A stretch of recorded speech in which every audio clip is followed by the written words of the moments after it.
Bonjour à vous. Aujourd'hui, une vidéo un peu différente des animés, comme vous pouvez le voir, parce qu'on va parler de l'assassinat de Charlie Kirk. Au-delà du fait que c'est un acte ignoble et que toutes mes condoléances vont à lui, à sa famille et surtout à ses enfants qui se retrouvent sans père comme ça, l'acte en lui-même est évidemment passible de peine de mort, je l'espère, et j'espère que la personne sera retrouvée. On va pas faire non plus de spéculation sur qui c'est, parce qu'à l'heure actuelle, on ne sait pas qui c'est, mais c'est pas forcément ça la chose la plus importante. Déjà, j'ai vu des espèces de spectacles de réjouissement. Oui, monsieur, de réjouissement. Où je voyais des partisans de la gauche crier qu'ils ont réussi à avoir Charlie Kirk, qu'ils ont réussi à le tuer. J'ai vu des gens jubiler comme s'ils avaient gagné la Coupe du Monde, parce que ce type était mort d'une manière atroce en plus, tué sûrement par un déséquilibré, mais au-delà de l'aspect pour eux qui est cathartique, pour moi, c'est d'une stupidité absolue, parce que ces gens-là ont des désirs démocratiques, des désirs d'élection. Mais qui va voter pour des animaux pareils ? Qui va voter pour des tocards pareils ? Parce que je ne vois pas, dans ce pays qui est fracturé en deux, je ne vois pas qui va se dire « Ah oui, c'est bon, j'ai trouvé mon candidat maintenant avec les gens qui appellent au meurtre, d'un côté ou de l'autre. » C'est pour moi d'une stupidité absolue. Et surtout, au moins, c'est facile de savoir qui est dans le bon camp, qui est dans le mauvais camp. Parce qu'ici, malheureusement, même si je détestais Charlie Kirk et tout ce qu'il représentait, soutenir son assassinat, c'est encore pire. Personne va se retrouver de ton côté, d'accord ? Arrêtons, surtout des gens de gauche, de faire des singeries comme ça, d'accord ? Déjà que le Parti démocrate est infesté de communistes, de tankies, de gens qui se veulent politiquement dedans, mais pas vraiment, comme par exemple le plus grand streamer politique, Hassan Piker, qui soutient des terroristes, qui les invite même dans sa putain d'émission, qui dit que les États-Unis méritaient le 11 septembre, c'est peut-être la seule chose avec laquelle je serais d'accord.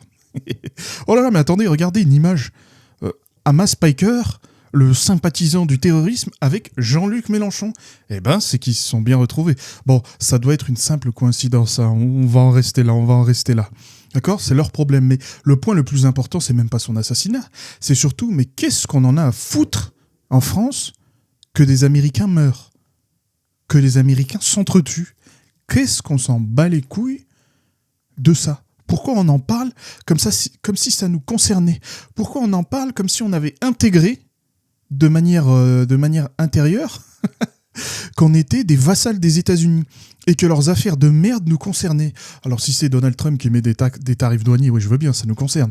Mais qu'est-ce qu'on s'en branle de leur crise politique? J'espère qu'ils s'entretuent. Mais quand un ennemi comme les États-Unis, d'accord, a un genou à terre, on ne l'aide pas à se lever, on le décapite, on en profite. Ce que la France et l'Europe, tout particulièrement, refusent de faire, refusent de prendre. Tant mieux que Donald Trump soit au pouvoir et nique son propre pays, hein, d'accord, puisque ces tarifs douaniers ont fait perdre un maximum d'emplois industriels aux Américains. J'en suis très content. Qu'on le nique, qu'on les baise, ces fils de pute. Tant mieux, je suis content, je suis le plus heureux des hommes. Et moi, ça me désole de voir des gens qui sont touchés dans leur âme et conscience par ce genre de choses. Tu es français, d'accord ? Tu es né dans le plus grand pays que la planète Terre ait jamais porté. Le berceau de la civilisation qui a créé les bonnes manières, monsieur. Ce qui nous sépare de l'animal, c'est ça. Nous ne sommes pas des porcs. Qu'est-ce qu'on s'en fout que la Merloc subisse des assassinats politiques à répétition ? Comme on dit dans la langue, pas de Molière, mais je sais plus de qui. Alhamdoulilah, je suis content qu'ils souffrent. J'espère que ça continue, qu'ils s'entretuent et qu'on en tire le maximum. Parce que Monsieur de Gaulle l'a déjà dit. Nous n'avons pas d'amis, nous n'avons pas d'alliés, que des intérêts. Et les Américains ont prouvé par le passé qu'ils sont littéralement contre nous. D'accord ? Hein ? Puisque, mesdames, messieurs, on va faire un petit cours d'histoire. Peut-être que vous êtes trop jeunes pour le savoir. Moi aussi, d'ailleurs. Je vais pas faire le mec qui est trop vieux. Mais les États-Unis, à la fin de la Seconde Guerre mondiale, avaient comme plan de faire de la France le 51e État des États-Unis. Hein, d'accord ? Eisenhower avait tout prévu. Il avait des administrateurs, il avait sa petite monnaie, mais c'était parti. Et grâce, évidemment, au héros qu'est Charles de Gaulle et au général Leclerc, nous n'en sommes pas arrivés là. Pardon, excusez-moi. Je parle à peine français, d'accord ? Ces gens-là ne sont pas nos amis. Hein ? Je vais te mettre des captures d'écran où ils essayent de nous niquer 24 heures sur 24. On se souvient de General Electric qui achète Alstom. Alors évidemment, la faute est à l'État français aussi, mais ces gens-là ne sont absolument pas nos amis. On perd toutes nos colonies à cause de ces sales fils de pute, mais moi j'espère qu'il leur arrive des dingueries, d'accord ? Je l'espère. hein, que les États-Unis lâchent leur étreinte sur le monde pour que la France, mon pays, que je trouve supérieur, parce que en France, on ne suce pas assez la France, d'accord, hein. Si Dieu voulait faire le monde parfait, il l'aurait fait français. D'accord. C'est pour ça qu'on est français. C'est pas rien, c'est pas par hasard. C'est parce que nous sommes intuitivement, intrinsèquement supérieurs à ces gens-là. Je ne vois pas pourquoi tu en as quelque chose à foutre que Charlie Kirk se fasse tuer. Oui, mais c'est parce que les gauchistes, la gauche, leur politique, ça n'a rien à voir avec nous, d'accord. Un libéral là-bas, c'est un socialiste chez nous. Nous, on a des problèmes majeurs. C'est qu'on vote soit pour les socialistes de gauche, soit pour les socialistes de droite. Il n'y a absolument aucune différence, particulièrement sur le plan économique, entre ces deux personnes. Je veux dire, à la télé, 24 heures sur 24, on se tape Gabriel Zucman, qui a été débunké je sais pas combien de fois, et on te le parle comme si c'était le retour du Christ sur Terre. Nous avons d'autres problèmes, d'accord. Notre pays est endetté jusqu'au cou. Hein. Il y a d'autres problèmes que s'occuper de ces putains d'Américains, d'accord. Leur gauche n'a rien à voir avec la nôtre. Évidemment qu'ils vont se mettre d'accord. Mais notre extrême gauche à nous, d'accord, ce sont des attardés. Ces gens-là sont attardés. Hein. Leurs votants ont des problèmes. Hein. Ils savent pas de quoi ils parlent. La France est un repère de communistes. C'est ça notre problème. Nous devons lutter contre ça. Les États-Unis, j'espère qu'ils tombent pour que la France prenne leur place. D'accord ? Soit le moteur de l'Europe et le moteur du monde. Et ça, c'est un monde qui sera bien mieux, hein, qui se tiendra bien mieux. Mais arrêtons d'être focalisés sur eux. J'ai vu qu'en Pologne, dans leur putain de parlement, ils ont fait une minute de silence pour Charlie Kirk. Alors, j'aurais compris si c'était le 11 septembre, nous luttions tous, hein, même maintenant, contre le terrorisme, je comprends, d'accord, il n'y a pas de souci. Qu'est-ce qu'on s'en branle que Charlie Kirk se fasse tuer ? S'il y a des assassinats, tu fais une minute de silence dans ton parlement, dans le cœur de ta démocratie, là où se font les décisions majeures. Qu'est-ce que tu es en train de faire ?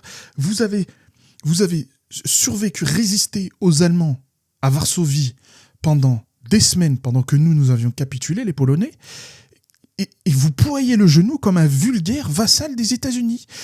Évidemment, nous aussi, on a nos problèmes majeurs, notamment des députés qui pompent, ou des représentants politiques qui pompent le dard de la Chine, de la Russie, d'un peu de tout, d'accord ? Mais ces gens-là sont absolument nos ennemis, ces pays. Mais les États-Unis sont autant nos ennemis qu'eux. Hein, et ils veulent nous détruire petit à petit de l'intérieur. Ils sont plus malins, les Américains, d'accord ? Donc arrêtons de pomper le dard à ce genre de gens. Évidemment, c'est toujours difficile, surtout c'est un père de famille qui est mort, il laisse sa femme, ses proches, les gens qu'il aime, ses enfants, seul, d'accord, oui, son projet politique, je m'en bats les couilles, d'accord ? C'est des singeries, des bananeries, d'accord ? Des singeries d'Américains dont j'en ai rien à foutre. Quand je vois que la droite française pense être alliée ou avoir ne serait-ce que la moindre ressemblance avec la droite américaine, alors que la droite américaine veut une hégémonie des États-Unis, ce qui veut dire mettre la France en tant que vassal, ce que je refuse absolument, d'accord ? La France n'a pas à être vassale, la France se doit être à la première place. Je suis abasourdi, je suis sur le cul. Qu'est-ce que c'est que ces singeries ? C'est quoi cette merde ? Qu'est-ce que vous faites ? Respectez-vous un peu.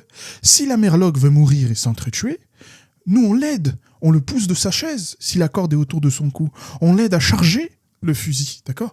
On rajoute des médicaments pour l'overdose. S'il veut prendre du crack et mourir, tant mieux, c'est le plus beau jour de ma vie. Abonnez-vous.